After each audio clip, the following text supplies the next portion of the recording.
La siguiente conferencia va a estar a cargo del padre Fray Jorge Cajo. Él es historiador, magíster por la Complutense de Madrid y ha sido guardián de Ocopa. En el momento está como párroco en Ica y es el que ha tomado el relevo de los franciscanos de la academia. Aquí estábamos señor Richter y el padre Julián Eras, los dos que en paz estén, ¿no? Entonces agradecemos que la orden franciscana tenga este relevo. Nos va a hablar de los franciscanos frente al reto de la independencia del Perú. Tiene 20 minutos. Adelante. Buenas tardes con todos. Gracias por la invitación. Yo a partir de lo que como franciscanos estábamos en el tiempo de la independencia, yo sé que el padre Tibesá y el padre Eras escribieron algunos artículos relacionados a los franciscanos en tiempo de la independencia y me refiero a ellos en algunos momentos y estuve también investigando para hacer este tema en el archivo del Arzobispado de Lima. Entonces voy a partir sobre un documento que fue escrito en 1813, que prácticamente son datos estadísticos que nos ponen a nosotros, sobre todo el personal, o sea, frailes que había en todo el Arzobispado de Lima. En ese año, pues 8 años antes de la independencia, en el año 1813, existen los conventos de San Francisco el Grande, el Colegio de Guadalupe de San Buenaventura, que era la casa de estudios, que actualmente no existe, posiblemente sé por referencias que estaba donde actualmente está el Palacio de Justicia y que quedan algunos vestigios de donde está la Mesón de Santiago. Luego la Recoleta de Nuestra Señora de los Ángeles, conocido como los Descalzos, eso es en Lima. Hay también convento en Cañete, en Pisco, en Ica, en Chancay, en Huaura y también en Huaraz y Pomabamba, que es todo lo que nosotros llamamos en cierta medida el Arzobispado de Lima.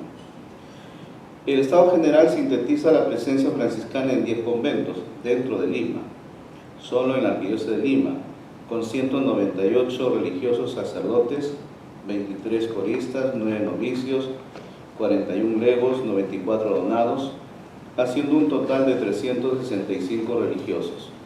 O sea, es para 1803, solamente en el Arzobispado de Lima, porque había que ver que hay otros conventos en otras diócesis, Trujillo, Huamanga, Ayacucho, Cusco y lógicamente Arequipa.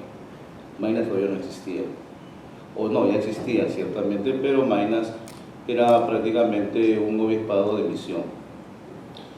Provincias, vamos a partir por las provincias, porque en el Perú virreinal y comienzo de la independencia, pues ha existido 2 provincias históricamente en Perú, igual que ahora. La provincia de los 12 apóstoles, que fue nominada así por los 12 primeros frailes que llegaron al Perú en 1532, etc. Y que fue elevada a la categoría de provincia en el año 1553. La otra provincia que fue fundada en 1565 es la que se denomina la San Antonio de Charcas, que es la parte sur, Cusco, Arequipa, Puno y lo que actualmente es Bolivia. Y en ella, pues, padre Julián Eras menciona que en la primera, o sea, la provincia de los 12 apóstoles hay 24 conventos. O sea, sumamos 10 más, son más 14 en todos los demás lugares, o arquidiócesis, suman 24. Y en la de San Antonio de Charcas son 20 conventos.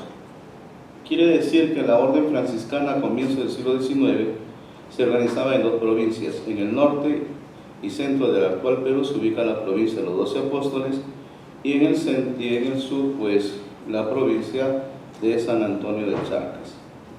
La provincia de los 12 apóstoles, al igual que las otras zonas del Perú en tiempos de la lucha de la independencia, sufrió la desdicha de que muchos de sus conventos, que hemos estado hablando, fueron convertidos en cuarteles y en otras, digamos, dependencias del Estado, impidiendo a los religiosos mantener la clausura, que es una de las cosas muy importantes, pero no solamente los franciscanos, sino también las otras órdenes religiosas.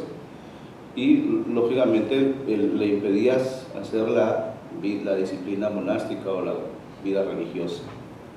Poco tiempo después, los religiosos serán testigos de otro hecho muy peligroso, que prácticamente dicen que fue la destrucción de... Ya la vida religiosa venía en cierta medida en una crisis, pero que fue el acabose con el famoso decreto contra los regulares en el año 1826, ¿no? Además, pues, se veía en esos tiempos que no se aceptaban los novicios, no habían estudiantes, porque se le impedían admitir a la vida religiosa mientras no tengan 30 años, de acuerdo a las leyes que se prescribían en aquellos tiempos. O sea, por todos lados se mortificaba la vida religiosa, y justamente más con este tema del decreto de 1826 es digamos, el punto de lanza que va a destruir prácticamente a esta vida religiosa. En ella, uno de los puntos muy fundamentales es que se sujeta a los religiosos a los ordinarios, quedando pues marginados los provinciales, no existiendo provincias, y por lo tanto pues los religiosos dependían a partir de ese momento de los obispos o los ordinarios. Al depender los frailes directamente de los ordinarios, el oficio de provincial fue suprimido, y en consecuencia las provincias quedaron en la misma situación, o sea, no había. De los 24 conventos que poseía la provincia de los 12 apóstoles, solo se salvaron 4. Y he tenido la oportunidad de estar en el Archivo General de la Orden, de mi orden, donde solamente un informe escueto dice: solo existe en la provincia el convento mayor, el convento grande, luego está el convento de Ica, el convento de la Encarnación de Trujillo, y el otro convento es el convento de los Descalzos, que prácticamente el decreto del año de 1826 consentía de que la Recoleta, convento de los Descalzos, pudiera existir, porque uno de los artículos decía que las grandes órdenes solamente podían tener un convento en las grandes ciudades, como es Lima. Creo que eso también fue propicio, porque en otros lugares que tenían la orden conventos recoletos pudieron salvar también a la casa de la recolección, a la casa de los recoletos.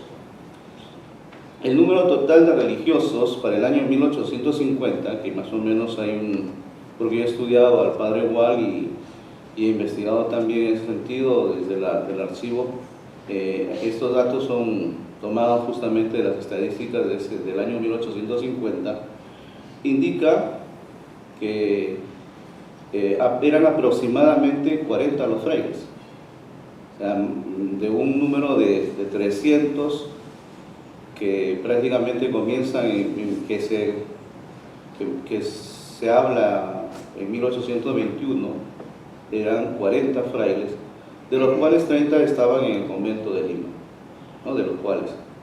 Entonces, los demás estaban dispersos en los otros conventos. Ahora, corría el riesgo también de que cada casa, para poder existir, para poder funcionar, solamente debía, o sea, como mínimo debía tener 8 frailes. De ahí que posteriormente, a partir de 1852, los frailes pues van a hacer los colegios misioneros, con la idea de no perder los conventos.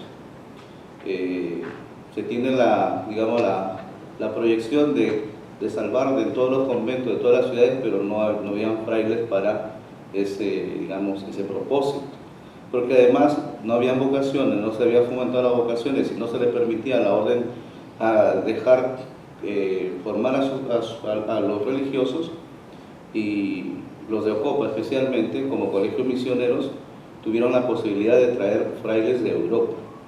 Muchos de ellos vinieron de Italia, porque también fueron rescatados justamente de la persecución religiosa del año de 1830. 36. Los colegios misioneros. La presencia franciscana en esos tiempos no solamente estaba puesto en las provincias, sino también en los colegios misioneros, que existen desde el siglo XVIII. Estos colegios son denominados colegios misioneros de propaganda fide, que gozaban de un régimen especial con denominados, o que eran pues gobernados por unas leyes denominadas las constituciones inocenciales, que le hacía pues a los colegios ser un ente muy aparte de la provincia. Y prácticamente eran dirigidos por el mismo ministro general y por el prefecto de la Sagrada Congregación para la propagación de la fe. Y es por eso que la orden en algún momento, pues, para guiarlos, instituyó los famosos comisarios generales, tanto aquí en Perú como en México, que eran, digamos, los dos virreinatos más importantes que tenía España. Entonces son 4 los colegios.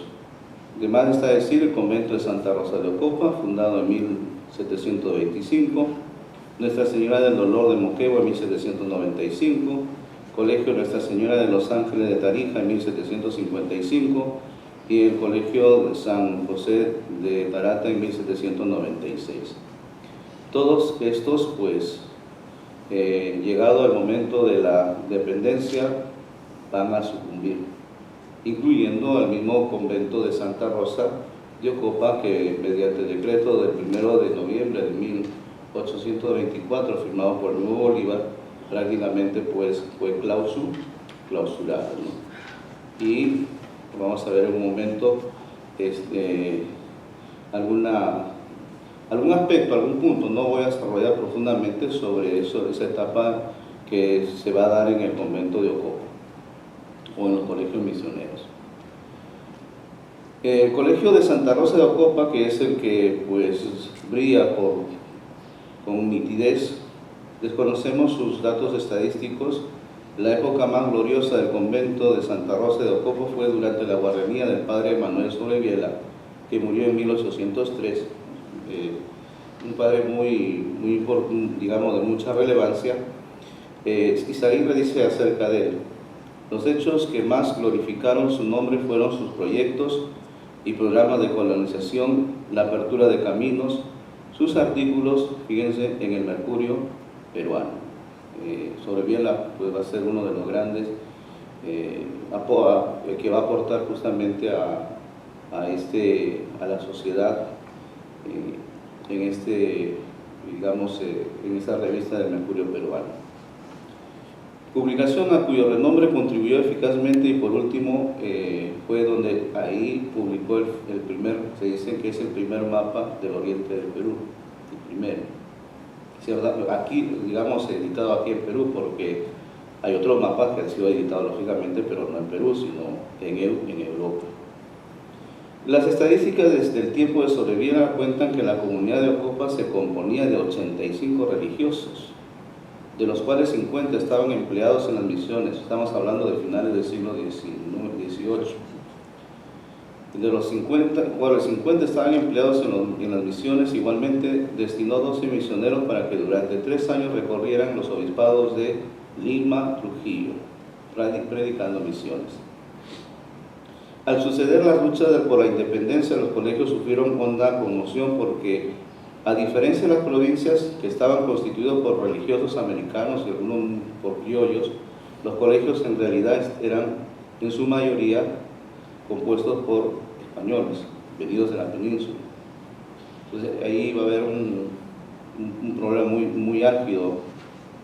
Todos eran peninsulares. Los colegios eran los lugares donde el patronato real tenía toda su influencia, porque eran elegidos mediante cédulas reales. El erario regio corría con los gastos de las misiones y los misioneros, y por eso la mayoría de misioneros en conciencia creyeron que estaban comprometidos a seguir fieles a la corona y abandonaron sus colegios o fueron obligados lógicamente, a partir. Durante las luchas por la independencia, los colegios ubicados en el Alto Perú, Tarija y Tarata, siguieron existiendo con exiguo número. mientras que los dos peruanos, Moquegua y de Ocopa, no pudieron superar la crisis. Nuestra Señora del Dolor de Moquegua fue abandonado por sus religiosos en 1823 y el convento fue secularizado el 14 de noviembre de 1824 por Bolívar, para convertirlo en una escuela de educación pública. Al no poder ser restaurado durante el siglo XIX, la orden perdió este convento.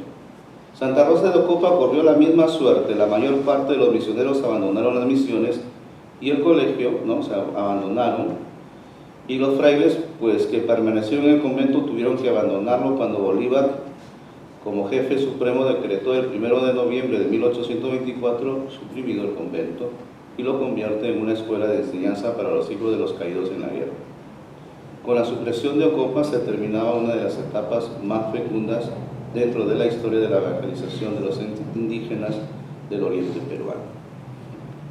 Hemos hecho una presentación de un panorama histórico de cómo estaba la orden franciscana en tiempos de la independencia y después de la independencia. A partir de este punto voy a tocar dos puntos muy particulares que me baso especialmente en lo que he encontrado en el archivo del Arzobispado de Lima. Primero, el caso de la Junta Eclesiástica de Purificación. Resulta, pues, siguiendo al padre que ha escrito, al padre Javier Campos, y se resulta muy difícil precisar en su conjunto cómo fue el comportamiento de los frailes. O sea, no hay un estudio preciso sobre el respecto. Lo que sabemos es lo que de alguna manera hay en el archivo, donde se encuentra, pues, aparte de las juntas eclesiásticas de purificación, un dossier bastante importante de franciscanos en distintos legajos, especialmente en el 10, en el 11, el 12, que prácticamente son de los años previos a 1821 y posterior a 1821. Y ahí se ve, pues, todo el programa de las secularizaciones y de algunos procesos donde algunos que habían dejado, digamos, se habían secularizado, retornan a la vida religiosa, a la vida franciscana. Entonces, pero uno de los importantes fuentes, pues, es justamente la Junta Eclesiástica de Purificación, que nace por iniciativa del general José de San Martín, quien, consciente de la influencia de la Iglesia sobre los fieles, especialmente el secular, que ocupaba buena parte del territorio rural de parroquias, doctrinas y anexos, la creó para comprobar la adhesión de los eclesiásticos a la causa de la independencia. Entonces, en esta, digamos, Junta Eclesiástica de Purificación, me voy a centrar especialmente en uno de los, digamos, de los frailes que hace el fray Miguel Gutiérrez. Fray Miguel Gutiérrez, pues, que tiene algo muy peculiar. No solamente tiene la documentación en esta junta, sino también tiene su proceso de secularización y además un proceso de readmisión nuevamente a la orden en el año de 1838. Miguel Gutiérrez, lógicamente, era un fraile español, nacido en Andalucía, y que, pues, porque ellos, para seguir ejerciendo el ministerio, tienen que demostrar que son patriotas, ¿no? Son adictos a la independencia.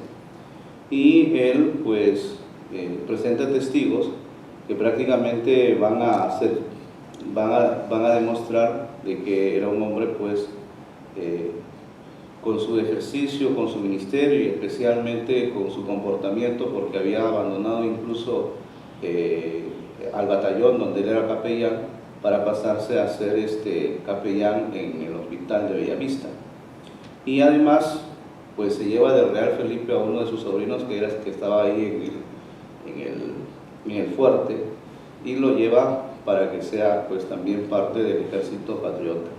Digamos, es uno de los puntos que se pueden decir de que el fraile estaba muy compenetrado con el tema de la independencia. Segundo, el caso que tiene que ver con los colegios misioneros es el tema de de la confrontación, yo diría, que hay entre el padre Manuel Plaza, que va a ser, digamos, el único fraile que va a quedar en la selva después de la supresión del convento de Santa Rosa de Ocopa, y que va a esperar hasta los años 40, cuando el colegio prácticamente se restaure, y el famoso obispo de Vainas, Monseñor Hipólito Sánchez Rangel.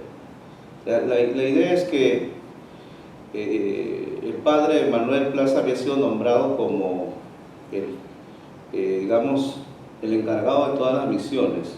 Tiene un nombre muy peculiar, ¿no? O sea, él es el prefecto de misiones, él es el superior en las misiones, y sobre él están los demás misioneros. Y entonces la discusión va a girar en torno a un decreto supremo en el que le van a obligar al obispo a dejar que Manuel Plaza ejerza su ministerio como prefecto de misiones. Y ahí va a abundar la literatura por parte del obispo, porque él va a formular diciendo de que él es obispo y que a él se le han entregado, según las reales cédulas, digamos, como el encargado de toda esa jurisdicción, y que por lo tanto pues el prefecto no tiene por qué existir, ¿no? O sea, fundamentando en la lógica digamos, de las leyes, ¿no? del derecho, de lo que ha constituido incluso su nombramiento y etcétera, ¿no? O sea, la discusión va a girar en torno a eso.